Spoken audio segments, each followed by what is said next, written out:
सभी दर्शकों को नमस्कार। आप देख रहे हैं यस मीडिया ब्लॉग। आज मैं आपको इस न्यायिक और प्रशासनिक सिस्टम से रूबरू कराऊंगा एक ऐसे व्यक्ति के मुंह से जो कि पूर्व सैनिक हैं, और सबसे बड़ी बात यह है कि गोल्ड मेडलिस्ट और क्या नाम वर्ल्ड रिकॉर्डर इन्होंने जो है लेह से और कन्याकुमारी तक जो है 3 बार साइकिल चलाई है अपने पाँव से। तो इनके साथ कुछ घटना घटित हुई है इनके बेटे के साथ, तो इनके साथ तो आइए जानते हैं इनके ही मुंह से। तो क्या क्या मामला है, कैसे घटना घटी, क्या क्या वजह थी? देखिए, जैसे कि शेर के मुंह अगर खून लग जाता है तो उसी रुआब में अपना काम करना शुरू कर देता है, वो अपने आगे किसी को समझता नहीं जी। तो इसी क्रम में अब उसको तो मैं ये कह सकता हूँ कि जितना उसने अपराध किया है, सीबीआई और एसआईटी की जांच होगी तो उस दिन वो सीबीआई और एसआईटी खुद ही कह देगी कि ये भारत का नहीं पूरे विश्व का ये सबसे बड़ा शातिर अपराधी है। ऐसा कोई अपराध नहीं होगा जो उसने न किया, जो पुलिस से रंगदारी लेता है, जो ये कहता हो कि मैं एसपी, डीएम और जज को पॉकेट में रखता हूँ, मेरे पास डॉक्यूमेंट्री एविडेंस है, वो आदमी इस ढंग से किया। आपके साथ क्यों किया उन्होंने? हमारे साथ एक पंडित जी की जमीन थी, गाटा संख्या 30, जो करोड़ों रुपया की वो जमीन है। वो छोटे तेजेंद्र कुमार सिंह और छोटे राम रहीम बाबा की संस्था से सटी हुई थी। उसको उन्होंने डेलिबरेटली उस पंडित जी ने SP, DM, SDM, Uttar Pradesh मुख्यमंत्री, chief justice of high court को, मेरे पास लेटर है, डॉक्यूमेंट्री एविडेंस है, प्रार्थना किया, लेकिन आज कागज में पंडित जी के नाम से है, मौके पे कब्जा जो है छोटे राम रहीम बाबा ने किया है। तो गाटा संख्या 30 उनकी थी, गाटा संख्या 31 मेरी थी। तो गाटा संख्या 31 को भी 30 की तरह से वो कब्जा करने की कोशिश की और उन्होंने पीना भी जिसे खटवा दिया। तो मैं कहा, भाई मैं देश की सरहदों की रक्षा करता हूँ, देश की जमीन की रक्षा करता हूँ, क्या मैं अपनी जमीन नहीं रक्षा कर सकता? तो मैं उनको कहा, जो खुदवाए थे, कि दोबारा अगर ये तुम खोदोगे तो उसी में तुमको जो है मैं दफन कर दूंगा, मैं फौजी हूँ, ठीक है? दोबारा जो है ये जमीन अगर खोदना तो मुझसे पूछ लो। जैसे आपने कहा कि उनका नाम तेजेंद्र सिंह है, हाँ। और आपने बाद में टाइटल बताई राम रहीम, क्या उनका कोई आश्रम है कि किस वजह से उनका नाम राम रहीम? ये भी बड़ी दिलचस्प कहानी है। ये एक नंबर का चरित्रहीन आदमी है। जिस तरह से ददुआ के मरने के बाद ठोकिया ने अपराध की दुनिया का साम्राज्य संभाला, ठीक उसी तरह से राम रहीम बाबा जब 1917 में अगस्त में जेल गए तो इन्होंने उनके सेक्सुअल प्लेजर की दुनिया का साम्राज्य संभाला।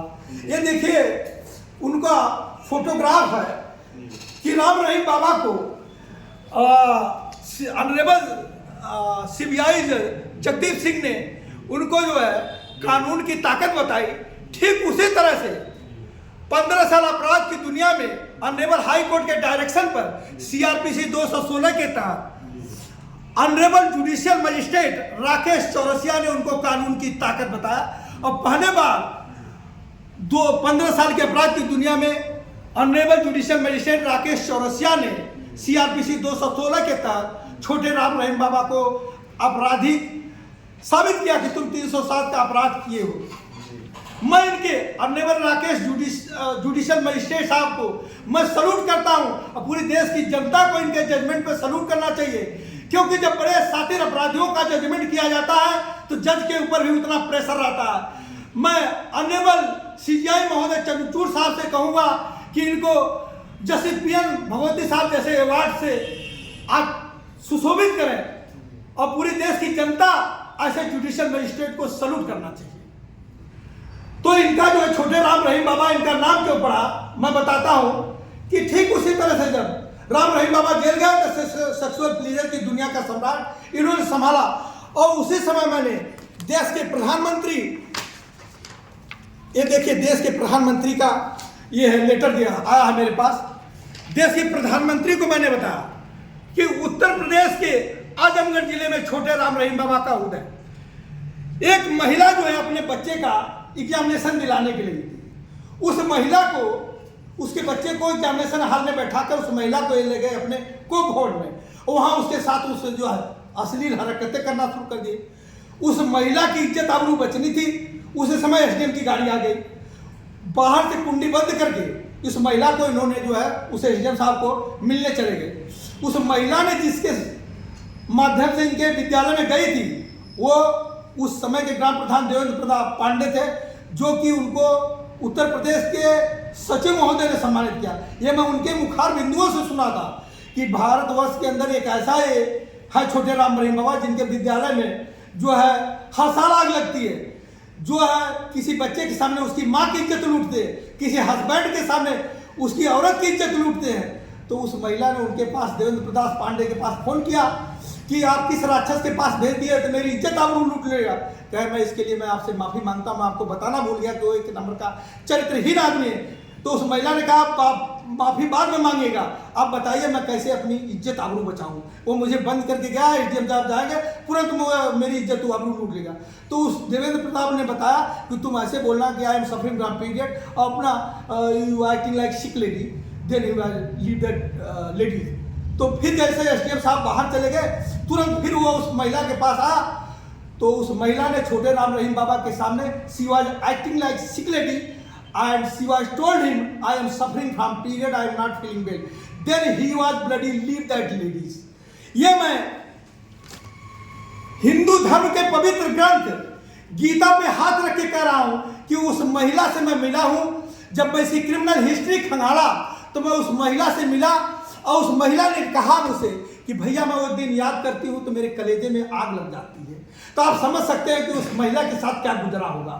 तो अभी की जो वर्तमान स्थिति है, हाँ। उसमें आप प्रशासनिक और न्यायिक उसमें कहाँ तक आप न्याय के चौखट तक पहुंच पाए? देखिए, कहते हैं सत्य परेशान हो सकता है लेकिन पराजित नहीं। मुझे छोटे राम रहीम बाबा को कानून की ताकत बताने के लिए मैंने कहा कि कानून न्यायालय के आगे वीटो पावर कंट्री के president bill Clinton Monika Lewinsky के केस में माफी मांगनी पड़ी। बाबा राम रहीम जेड प्लस सुरक्षा भोग करने वाला जज साहब के सामने फपक कर रो रहा था। अमर मनोहर त्रिपाठी जो इतनी बड़ी जो है व्यवस्था, जिनका जो पॉलिटिकल क्राउड है, कुलदीप सिंह सेंगर इतने बड़े जिनका पॉलिटिकल क्राउड है, वो लोग भी न्यायालय के चौखट पर नतमस्तक होते हैं। छोटे राम रहीम बाबा तेरी क्या औकात है, तुम तो फपक रोए। मैंने एक अपने लेटर में भी लिखा, the day you will appear in the court, I will teach you what is the law of Indian Constitution. The law of Indian Constitution is not so line whatever you are thinking.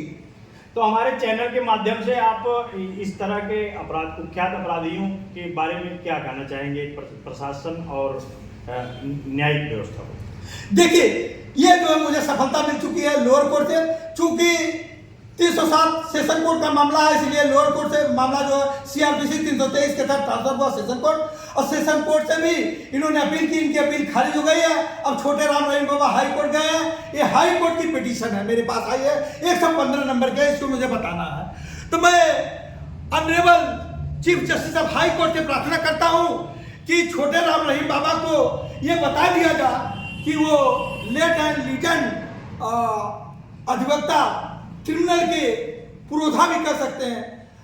Ram Jethmalani जैसे समकक्ष अधिवक्ता को hire करें।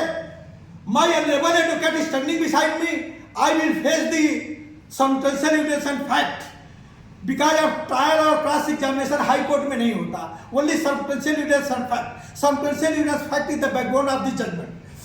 तो my honourable advocate standing beside me, I will face the substantial evidence and fact. और मैं अपने गुरु, ये मेरे गुरु हैं, जिस तरह से एकलव्य जो है गुरु द्रोणाचार्य की मूर्ति लगा के बाण विद्या सीखता था, ठीक उसी तरह से मैं अपने गुरु की मूर्ति लगा के ला सीखता हूं। मैं इनके बारे में भी देश की जनता को बताना चाहता हूं कि भारतवर्ष के ऐसे जस्टिस है जो कि अंतिम व्यक्तिगत न्याय की व्यवस्था दिया है और जिनके फादर ऑफ PIL कहा जाता है, जिनको जो है जो 70 चीफ जस्टिस ऑफ इंडिया के रहे हैं।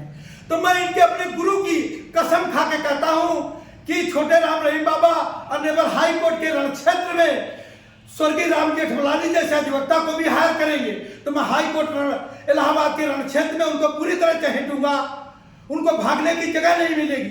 And I hope that will be the historical judgement of honourable high court Allahabad. और मेरे इस केस को 307 के जस्टिस राजीव जोशी, जो कि मेरे गुरु के समकक्ष जस्टिस हैं, उनके पास मेरा केस एक फर्जी जो केस को लिंगर करने के लिए छोटे राम रहीम बाबा ने भेजा था, जिसमें मैं जेल गया, मेरी वाइफ जेल गई, सभी लोग जेल गए। वो जो है जस्टिस राजू साहब के पास सीआरपीसी 482 के तहत मैं चैलेंज किया था।